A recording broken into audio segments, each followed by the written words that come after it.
जीवन सत्य की खोज दो मार्गों से हो सकती। एक पुरुष का मार्ग है आक्रमण का, हिंसा का, छीन झपट का। एक स्त्री का मार्ग है समर्पण का, प्रतिक्रमण का। विज्ञान पुरुष का मार्ग है, विज्ञान आक्रमण है। धर्म स्त्री का मार्ग है, धर्म नमन है।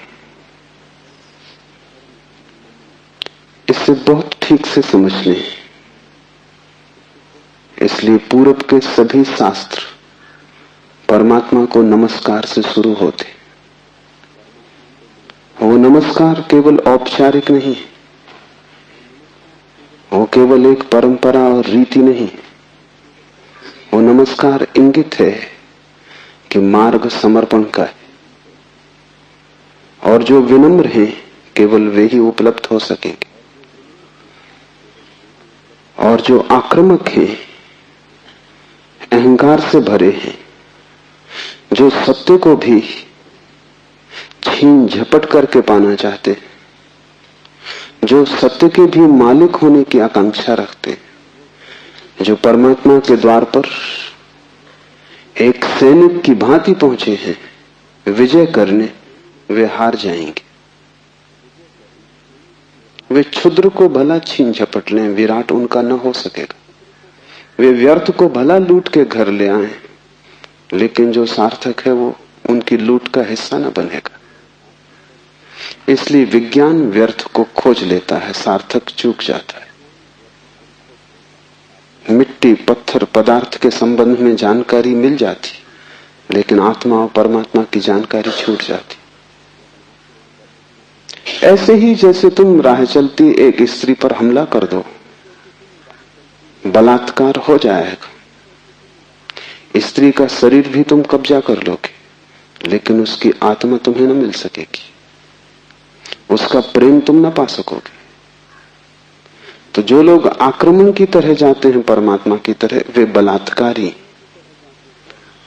वे परमात्मा के शरीर पर भला कब्जा कर लें, इस प्रकृति पर जो दिखाई पड़ती है, जो दृश्य है, उसकी चीरफाड़ कर लें, विश्लेषण कर लें, उसके कुछ राज खोज लें, लेकिन उनकी खोज वैसी ही क्षुद्र होगी जैसे किसी पुरुष ने किसी स्त्री पर हमला किया हो और बलात्कार किया हो।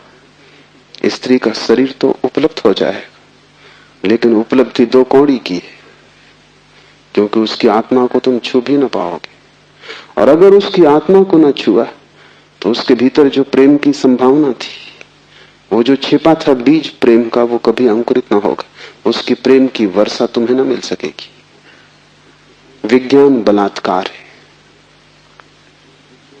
वो प्रकृति पर हमला है। जैसे कि प्रकृति कोई शत्रु हो, जैसे कि उसे जीतना है, पराजित करना है। इसलिए विज्ञान तोड़फोड़ में भरोसा करता है, विश्लेषण तोड़फोड़ है, काटपीट में भरोसा करता है। अगर वैज्ञानिक से पूछो कि फूल सुंदर है, तो तोड़ेगा फूल को, काटेगा, जांच पड़ताल करेगा, लेकिन उसे पता नहीं तोड़ने में ही सौंदर्य खो जाता। सौंदर्य तो पूरे में था, खंड खंड में सौंदर्य न मिलेगा। हाँ, रासायनिक तत्व मिल जाएंगे। किन चीजों से फूल बना है, किन पदार्थों से बना है, किन खनिज और द्रव्यों से बना है, वो सब मिल जाएगा। तुम बोतलों में अलग अलग फूल के खंडों को इकट्ठा करके लेबल लगा दोगे, तुम कहोगे ये केमिकल्स हैं, ये पदार्थ हैं, इनसे मिलकर फूल बना था। लेकिन तुम एक भी ऐसी बोतल न भर पाओगे जिसमें तुम कह सको ये सौंदर्य है जो फूल में भरा था। सौंदर्य तिरोहित हो जाएगा। अगर तुमने फूल पर आक्रमण किया तो फूल की आत्मा तुम्हें न मिलेगी, शरीर ही मिलेगा। विज्ञान इसलिए आत्मा में भरोसा नहीं करता। भरोसा करे भी कैसे? इतनी चेष्टा के बाद भी आत्मा की कोई झलक नहीं मिलती। झलक मिलेगी ही नहीं, इसलिए नहीं कि आत्मा नहीं है, बल्कि तुमने जो ढंग चुना है वो आत्मा को पाने का ढंग नहीं। तुम जिस द्वार से प्रवेश किए हो वो क्षुद्र को पाने का द्वार है।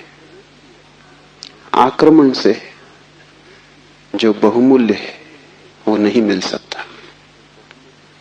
जीवन का रहस्य तुम्हें मिल सकेगा अगर नमन के द्वार से तुम गए, अगर तुम झुके, तुमने प्रार्थना की, तो तुम प्रेम के केंद्र तक पहुंच पाओगे।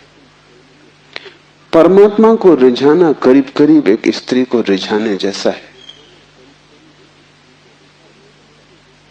उसके पास अति प्रेमपूर्ण, अति विनम्र, प्रार्थना से भरा हृदय चाहिए। और जल्दी वहां नहीं है। तुमने जल्दी की कि तुम चूके, वहां बड़ा धैर्य चाहिए। तुम्हारी जल्दी और उसका हृदय बंद हो जाएगा, क्योंकि जल्दी भी आक्रमण की खबर है। इसलिए जो परमात्मा को खोजने चलते हैं उनके जीवन का ढंग दो शब्दों में समाया हुआ है, प्रार्थना और प्रतीक्षा। प्रार्थना से शास्त्र शुरू होते हैं और प्रतीक्षा पर पूरे होते हैं।